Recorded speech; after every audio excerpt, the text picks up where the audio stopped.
a mené une étude récemment sur les menaces internes dans les systèmes d'information de nos clients.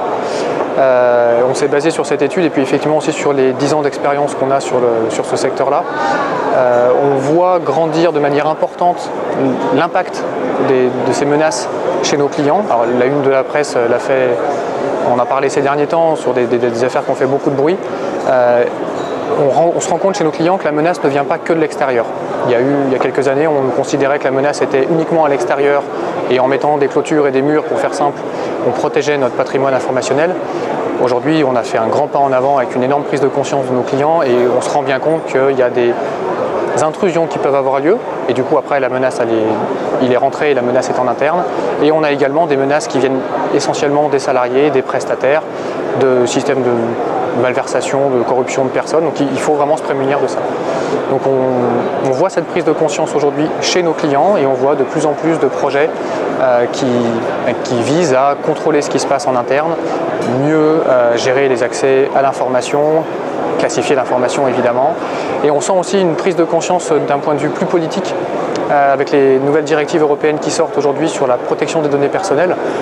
On sent vraiment que c'est une tendance de fond et que c'est pris au sérieux à tous les niveaux, que ce soit de la gouvernance, de l'entreprise, du risque et même d'un point de vue public. Chez nos clients, ce qu'on voit aujourd'hui, une fois qu'on a pris conscience de ces menaces internes, c'est la mise en place de plus en plus de mécanismes de contrôle, d'audit, d'analyse. On a évidemment ce dont je viens de parler sur la gestion des autorisations, des habilitations, l'implication du métier.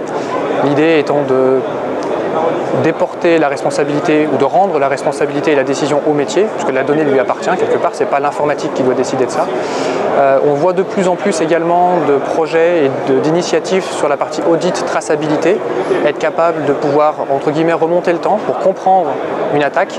Souvent ça peut être des attaques ou on va dire simplement des soucis de sécurité qu'on découvre a posteriori. Donc être capable de voir ce qui s'est passé, de comprendre, d'analyser pour savoir si on a une petite crise ou une très grosse crise. C'est quand même très important dans la manière dont on va réagir. Et puis pour les clients plus avancés et plus matures par rapport à cette notion de classification de données sensibles et d'implication du métier, on va travailler sur ce qu'on appelle le User Behavior Analytics, qui est quelque chose qui est poussé énormément par le Gartner en ce moment et sur lequel nous on a pas mal d'expérience d'analyse et de compréhension de ce que font les utilisateurs. L'idée là, c'est de modéliser l'usage standard des utilisateurs et d'identifier des déviances qui vont être ce qu'on appelait avant des signaux faibles, qui étaient très difficiles à repérer. Aujourd'hui, en collectant de plus en plus d'informations et avec des algorithmes de plus en plus sophistiqués, on arrive plus simplement à comprendre que là, on a quelque chose de bizarre qui est en train de se passer. C'est peut-être pas quelqu'un qui vous vole de l'information, mais ça vaut le coup d'aller investiguer. Et là, on va accompagner nos clients dans ce suivi-là et dans l'intelligence qu'on va mettre autour de ces alertes qu'on a autour de l'usage sur les données.